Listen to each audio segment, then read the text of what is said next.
YouTube पे self claimed आचार्य हैं। वो कहते हैं कि क्या भगवत गीता में कृष्ण अर्जुन से ये कहते हैं कि हे अर्जुन, युद्ध छोड़ और चल नाचना गाना शुरू कर दे। ये इस्कॉन वाले दिन रात हरे कृष्ण हरे रामा करते रहते हैं, नाचते गाते रहते हैं। क्या यही भक्ति है? क्या यही कहते हैं भगवत गीता में कृष्ण अर्जुन से? तो हे माय डियर आचार्य साहब, आपने भगवत गीता पढ़ा ही नहीं है। अगर आपको ये भी पता नहीं है कि भगवत गीता में भगवान कृष्ण का कंक्लूजन क्या है, तो आप लोगों को बेवकूफ क्यों बना रहे हैं? भगवत गीता में भगवान जीवन के सारे आयामों को बताते हैं, सब प्रकार के ज्ञान बताते हैं। कर्म योग के बारे में बताते हैं, ज्ञान योग के बारे में बताते हैं, ध्यान योग के बारे में बताते हैं, भक्ति योग के बारे में बताते हैं, और फिर अंतिम अध्याय में भगवत गीता का कंक्लूजन बताते हैं। भगवान अपना कंक्लूजन बताते हैं, जिसके लिए वो अपने धाम से इस धरती पे आए थे। देखिए, जो कंक्लूजन है किसी भी बुक का, वो अंतिम चैप्टर में दिया रहता है। तो अंतिम अध्याय में 18वें अध्याय के 65वें श्लोक में भगवान कृष्ण कहते हैं, मन मना भव मद भक्तो मद्याजी माम नमस्कुरु मामे वैश्यसी सत्यम ते प्रति जाने प्रियोसी में। भगवान कृष्ण स्पष्ट रूप से कहते हैं, सदैव मेरा चिंतन करो, मेरे भक्त बनो, मेरी पूजा करो और मुझे नमस्कार करो। इस प्रकार तुम निश्चित रूप से मेरे पास आओगे, मैं तुम्हें वचन देता हूं। तो भगवान का स्पष्ट आदेश है भगवत गीता में हम सबके लिए कि हम उनके भक्त बने। मन मना भव मद भक्तो, हाँ, हम उनका चिंतन करें, उनकी पूजा करें, उन्हें नमस्कार करें। और उसके अगले श्लोक में 18वें अध्याय के 66वें श्लोक में भगवान कहते हैं, सर्वधर्मान परित्यज्य माम एकम शरणम व्रज अहम त्वाम सर्व पापेभ्यो मोक्षयिष्यामि मा शुच।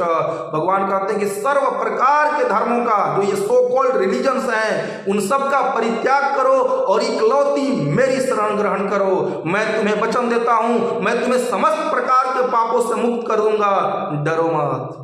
तो ये जो लोग हैं ना, ये लोग डराते रहते हैं कि क्या भगवान ने कहा भक्ति करने के लिए, क्या भगवान ने कहा ये करने के लिए। ये लोग डराते रहते हैं, डरना नहीं चाहिए। भगवान कृष्ण का स्पष्ट आदेश है, भगवत गीता का कंक्लूजन है कि हमें भगवान कृष्ण की ही शरण ग्रहण करनी चाहिए और उनका भक्त बनना चाहिए, उनकी पूजा करनी चाहिए, उन्हें नमस्कार करना चाहिए। एक लाइन में बोले तो भगवत गीता का कंक्लूजन है भगवान कृष्ण का भक्त बनना।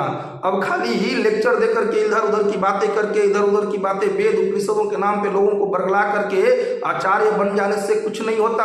और रही बात, भगवान ने तो भगवत गीता में कह दिया कि मेरे भक्त बनो, लेकिन कैसे उनकी भक्ति करनी चाहिए? तो भगवान जानते थे कि कलयुग में कई सारे लोग आएंगे, अपने को जगत गुरु कहेंगे, अपने को आचार्य कहेंगे और इधर उधर की बातें करके लोगों को बरगलाएंगे। इसलिए वही भगवान श्री कृष्ण आज से लगभग 500 वर्ष पहले कलयुग में प्रकट हुए श्री चैतन्य महाप्रभु के रूप में, और स्वयं अपनी भक्ति करके हम सबको सिखलाए कि हमें भगवान की भक्ति कैसे करनी है। जैसे कभी कभी कोई टीचर बच्चों को ABCD सिखाने के लिए स्वयं पेंसिल पकड़ लेता है और उस बच्चों का हाथ पकड़ करके उन्हें सिखाता है AB ऐसे लिखना। उसी प्रकार से भगवान स्वयं भक्त के रूप में आते हैं, चैतन्य महाप्रभु के रूप में, और अपनी ही भक्ति करके हमें सिखलाते हैं कि हमें उनकी भक्ति कैसे करनी है। और यही चैतन्य महाप्रभु, जो कि स्वयं भगवान कृष्ण हैं, उपदेश देते हैं हमें हरे कृष्णा महामंत्र का जप करने की। हरे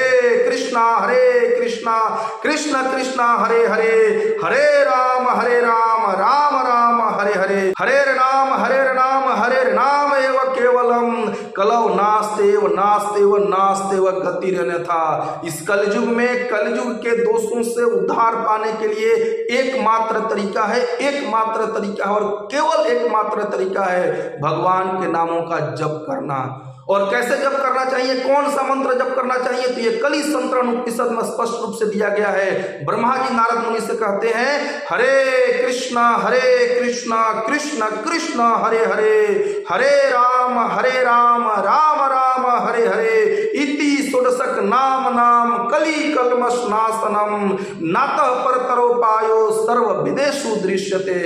ब्रह्मा जी ने कहा कि मैंने सारे वेदों का छान मार लिया, सारे वेदों को देख लिया, इस हरे कृष्णा महामंत्र से बढ़ करके और कोई दूसरा उपाय नहीं है इस कलयुग के लोगों के लिए। तो स्पष्ट रूप से हमारे शास्त्रों में वर्णन किया गया है कि हम कलयुग के लोगों के पास एक ही उपाय है, वो है हरे कृष्ण महामंत्र का जप करके इस भवसागर से बाहर निकलने का। लेकिन ये जो सो कॉल्ड आचार्य होते हैं इधर उधर की बातें करके बरगलाएंगे, क्योंकि ये सीधी सीधी बात बताएंगे तो फिर इनका भक्त क्यों बनेगा कोई, है ना। वो तो फिर अपना भगवत गीता भागवत पढ़ेगा, भगवान के नाम का जप करेगा, इनकी जय जयकार क्यों करेगा, इनको जगत गुरु क्यों बनाएगा, इनको आचार्य क्यों बनाएगा। इसलिए ये लोग बरगलाते हैं, इधर उधर की बातें करके घुमाते हैं, सामान्य जनता को, भोली भाली जनता को ठगते हैं। ये सब कुछ नहीं आता है इन्हें। भगवत गीता का कंक्लूजन ही जिसको पता नहीं वो आचार्य बन के बैठा है। और रही बात कि इस्कॉन के भक्त खाली हरे कृष्ण हरे रामा करके दिन भर नाचते गाते रहते हैं और खा पी करके सोते रहते हैं, तो बड़े भ्रम में है आप। इस्कॉन के भक्तों जितना कोई कार्य नहीं करता है, जितनी सेवा इस्कॉन के भक्त करते हैं आप सोच भी नहीं सकते। 18 घंटे प्रतिदिन सेवा करते हैं भक्त लोग। 3 बजे सुबह जग जाते हैं, नहा धोकर के 4:30 बजे आरती जाके करते हैं भगवान की मंगल आरती मंदिर में। 9 बजे तक अपनी पूरी साधना कंप्लीट कर लेते हैं, जब भागवत अध्ययन सब कुछ कंप्लीट करके और निकल जाते हैं समाज की सेवा के लिए। समाज में युवाओं को सही मार्ग दिखलाते हैं, काउंसलिंग करते हैं, उनकी नशा से मुक्ति दिलाते हैं, उन्हें गलत आदतों से, बुरी आदतों से, बुरी संगति से उन्हें बचाते हैं इस्कॉन के भक्तगण। इसलिए ऐसा मत सोचिएगा कि इस्कॉन वाले दिन भर खाली हरे राम हरे कृष्ण करते हैं, खाते पीते सो जाते हैं, ऐसा बिल्कुल नहीं है। और जब भी समाज पे किसी प्रकार का संकट आता है, इस्कॉन के भक्त सबसे आगे खड़े होते हैं। अभी कोविड की महामारी आई थी, भले अभी ये जो सरकारें हैं देश में, कई तरह के जो मुख्यमंत्री हैं, भले अपने आप को अभी देश का सर्वश्रेष्ठ मुख्यमंत्री बताने में लगे हों, लेकिन आप याद कीजिए कोविड के वो दिन, उस समय ये जो बड़ी बड़ी डिंग हाँकने वाली सरकारें हैं, ये लोग हाथ खड़ा कर दिए थे अपना अपना, कुछ नहीं होने वाला। उस समय इस्कॉन खड़ा हुआ था। अकेले इस्कॉन द्वारिका दिल्ली में करोड़ों लोगों को प्रसाद खिलाया था। मैं फिर से कह रहा हूं, प्रसाद। प्रसाद का मतलब है भक्ति और प्रेम से बनाया गया भोजन जो भगवान को अर्पित किया जाता है, वो प्रसाद लोगों के बीच में बंटा गया था, ताकि उनकी शारीरिक संतुष्टि के साथ साथ मानसिक संतुष्टि भी उन्हें, मानसिक शांति भी उन्हें प्राप्त हो। आज भी इस्कॉन लाखों करोड़ों गरीब लोगों को प्रतिदिन फ्री में भोजन कराता है, फ्री में प्रसाद खिलाता है। इसलिए ये आरोप लगाना कि इस्कॉन वाले खाली हरे रामा हरे कृष्णा करते हैं, भगवत गीता में कहा दिया गया है कि भक्ति करो। भक्ति करना ही भगवत गीता का कंक्लूजन है, कृष्ण का भक्त बनना ही भगवत गीता का कंक्लूजन है। इसलिए भगवान कृष्ण का हम सबको भक्त बनना चाहिए, उनकी शरण ग्रहण करना चाहिए और साथ में अपने दायित्वों का भी निर्वहन करना चाहिए।